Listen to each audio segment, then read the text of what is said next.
I'm an American lawyer here. I'm going to go through the various different laws, rules, and procedures that the Cookie Crumbl Sydney, Australia pop-up shop likely broke when they decided, as fans of Crumbl Cookie, to import on a plane, skip the licensing and franchising requirements of the official Cookie Crumbl company, use their trademark and confuse folks and damage their reputation by not only upselling cookies that normally cost $5 to $8 in the United States to $17, and then selling them stale cookies, possibly not handling them safely or disclosing the ingredients, which could potentially subject Crumbl Cookie in the United States to liabilities in case someone goes into anaphylactic shock and sues. They're not going to sue these guys who, according to the receipts, did not look like they included licensing and insurance to cover a potential lawsuit in their cost of operating.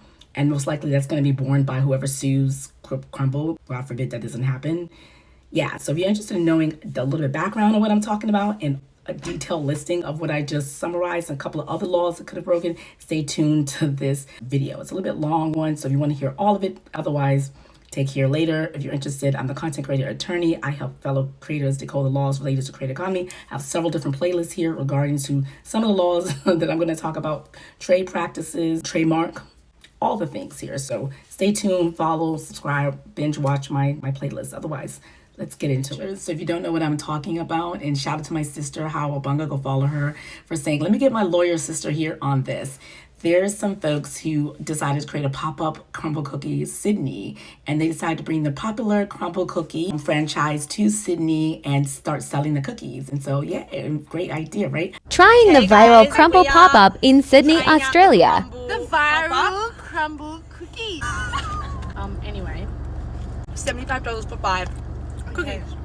That's, you know, it's not a bad cookie, to be honest. Just like I would have made $5. Yeah, but this shit show is. So you're telling me there was a Crumbl Cookie pop-up in Sydney that they sold the cookies for $17.50 at, and you guys actually bought them, and then you found out it was actually a fake Crumbl Cookie pop-up that were just fans bringing over the cold, old cookies from the USA. They actually only sell for $5 there, and you guys still bought them. And they didn't even come with any milk, can guarantee that. Can't dip them in warm milk, definitely not. How do you get hundreds of Crumbl cookies from the USA to Australia? That's the impressive part. The only thing is that they weren't licensed. Weekend launch was labelled a scam. Hundreds of Sydney-siders patiently lined up to get their hands on a Crumbl cookie, which set them back $17.50. However, it's been revealed the pop-up wasn't an official event organised by Crumbl and was instead put on by Aussie fans. In a statement, the organisers said, "We never claimed to be an official Crumbl store. This was clearly stated in our bio and our comments. Our goal was to bring the authentic Crumbl cookies to Australia by importing the cookies directly from the USA. They claim to have spent more than $6,000 alone on roughly 700 cookies before reselling them to Aussie customers in Sydney. They didn't get the franchise, and so if you don't know, you could get a Crumbl Cookie franchise. On the website, they talk about how all over the place in America, all over the world, they're global. They skipped that. They didn't do that. So they violated the franchise laws by not getting official franchise. And then they also used their license logo. Their account features the Crumbl Cookie logo in it. And here's the official Crumbl Cookie logo. So while the official Crumbl Cookie trademark is most likely licensed and registered in the United States under the United States Patent and Trademark Office, Crumbl is also trademarked in Australia as well. So yeah. Now, for those of you who are new to this account, I call myself the content creator attorney. I help fellow content creators decode the laws related to the creator economy. And on this account, I have various different playlists. Some playlists include trademark. And if you follow this account, you know that I've talked about in one of the pinned videos here on this account, likelihood of confusion is the standard. So why do people get trademarks?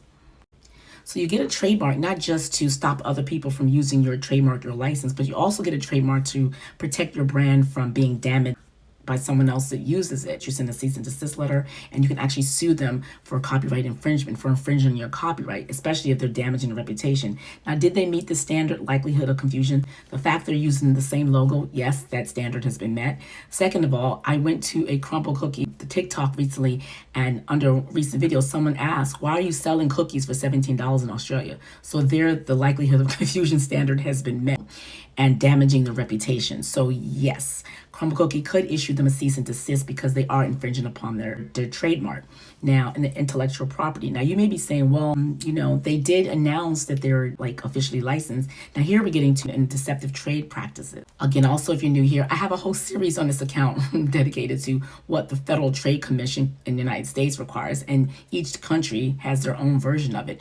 And essentially what that says, you can't deceive or pretend to be someone else. One of the rules FTC says it has to be open, obvious. And even if they put the little disclaimer in there and they tell people we're not licensed, they know very well people assumed it was actually the official Crumbl Cookie. The fact that they had huge lines of people lined out says, folks probably thought, oh, wow, yay. And word of mouth. Not everyone's on the internet. Not everyone's actually going to be looking at those little small disclaimers. And a lot of folks are just going to presume that is Crumbl Cookie. So, yeah, you are definitely committing deceptive trade practice in the United States and then also Australia as well by not necessarily being open and obvious by the fact that you aren't an official licensee or you're not official franchisee of the company while using their logo.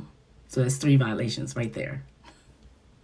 Then we get into counterfeit law. We all know that counterfeit goods are a huge thing. There are lots of them on Amazon. It's like a big industry. There's whole commissions all over every different country to cracking down. And here's the thing with counterfeit. Each state, each country actually wants to honor the copyright of authentic goods. So, for example, when they imported these 700 cookies, and that's how they got them in the United States, they took a plane, and they were very transparent on the TikTok, how they were transporting it.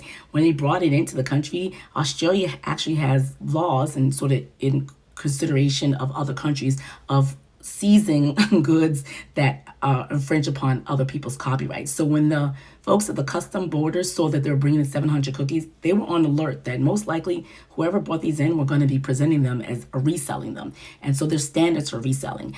In their disclaimer recently where they say that, breaking down their costs to $5,000 for flight, for hotels, for hiring staff, for, heating up the cookies and all the stuff they did, they include in custom negotiations. So I don't know if that means bribing, because the folks at customs were supposed to seize those goods because it looks as if they're infringing upon the copyright of someone who owns a copyright in another country.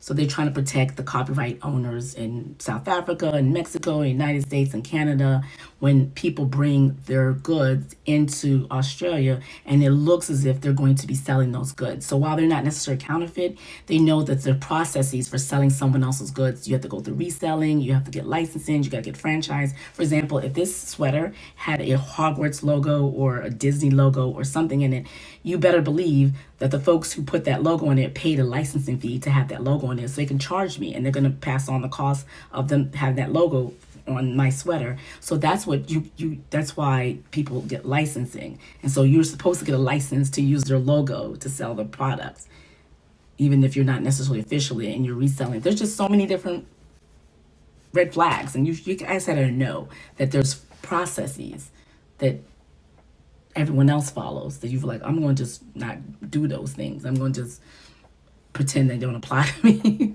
I don't know. I'm not sure Crumbl Cookie will actually sue these people. I think most likely what they're going to do is issue a cease and desist. And I also sell cease and desist letters. Actually, you can check out my website.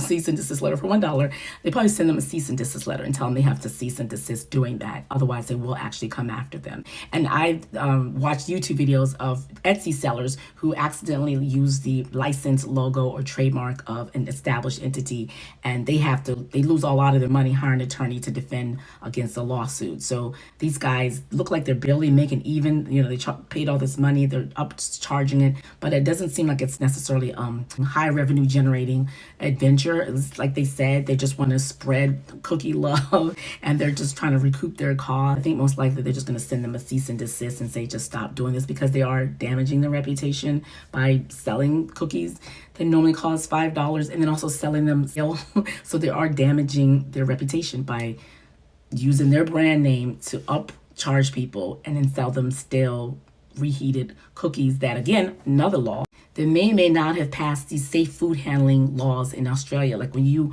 sell goods as part of like a pop-up, or you're a food truck, or you are whatever like that, there's certain rules and laws and standards that Australia, they may have followed these rules and laws. I don't know if you need to get licensed. I don't know. I'm not an Australian attorney, but If there are process and procedures and standards when you are selling goods, as for the, as a pop-up temporary basis, there are rules and standards that you have to apply. So I don't know if they're violating those, but there are standards that they should follow. And that's, again, so the public can know that it's safe to purchase those cookies, it's safe to consume, because they would also likely have to get a license and also insurance, because if someone eats the cookie or something, it has an allergy, suffer allergy because you didn't properly label, let them know there's nuts in this, and someone goes into anaphylactic shock, they can get sued. So if they don't have insurance to cover a lawsuit for doing this, and then also subjecting, oh my God, they're subjecting Crumbl Cookie, because whoever sues them may sue Crumbl Cookie in Utah and not these pop-up guys. So again, they're subjecting the Crumbl Cookie to potential liability by selling these cookies and not following all the rules related to, oh my God, you guys stop. Those are all civil suggestions. Now they could be subject to criminal things as well, because the standard is different, because there's an intent standard. Intent meaning like you have to intentionally be saying, I'm going to be doing this knowing it's illegal, and they don't seem like they know this illegal. Sometimes you can do something illegal and the law doesn't care that you know or not, meaning like you're not intentionally trying to hurt someone. There's reckless, negligent, standards. So you can do something criminal negligently, recklessly, without disregard for knowing or not whether or not someone's going to get hurt or not. And so it doesn't matter if you intended to hurt someone.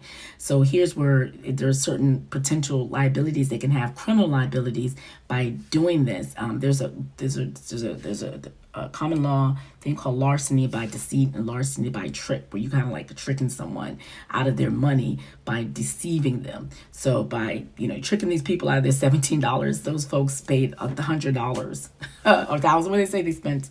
What is it they spent? 17. Yeah, they spent like over 100 for 5 cookies. You deceived them out of their $100 5 cookies. But yeah, I don't know. I'm not quite sure. I don't do criminal law, so I'm not quite sure. But then I'm just thinking like, yeah, if there's any criminal penalties for hurting people or harming folks or putting people in health risks and things like that, possible. So there's just a bunch of them. I just labeled a whole bunch of stuff that they could potentially be liable for having this pop-up shop. This like the way they did it, and it's so interesting. Like they had all receipts all in the like the confession. They confessed by just sharing. They were being transparent, which is great, but in their transparency, they essentially made it easy to prove the case. And it's hard for them to deny and say, oh, no, we didn't do that. What are you talking about? We didn't sell any cookies. We didn't sneak any cookies across the border. We didn't, violate any trademarks of anyone else or, not get a franchise, though it's clearly there's a way to franchise or safe food handle, because clearly they're not doing something proper, or storaging, because the fact that they're stale mean, there could be some safe food handling and packaging issues and reselling and reheating. Oh my God. Anyway. All right. Shout out again to Hawa for letting me know. And if you have any questions, I may answer below. Follow this account if you're interested in content creator language. I do right now, because of the politics of the United States, a lot of my content on this account is related to the U.S. Elections. And I'm going to stop. I'm not going to do this after November. I'm not going to do it after November 5th, after hopefully get a really good, we stop something crazy. I don't want to get into that in this post, but yeah. So, but I still have, you can still binge my other playlists here where I already have established content on here, sharing information on things like that. So if you're interested in that, stick around, share, follow, maybe come back after November 5th and I'll do more content like that. I'll sprinkle some stuff on here about that. But anyway. All right, yeah, so that's the breakdown. I wonder if any other attorneys here on TikTok want to chime in, fill in the blanks where I didn't do, or expound or explain, or better enunciate or clarify, or, what I said already, because I'm not an expert on these areas, but just on the faces looking at it, it's kind of like, wow, there's like so many different rules and procedures and laws and policies and processes that you guys didn't adhere to. All right, JJ Cat, keep scrolling.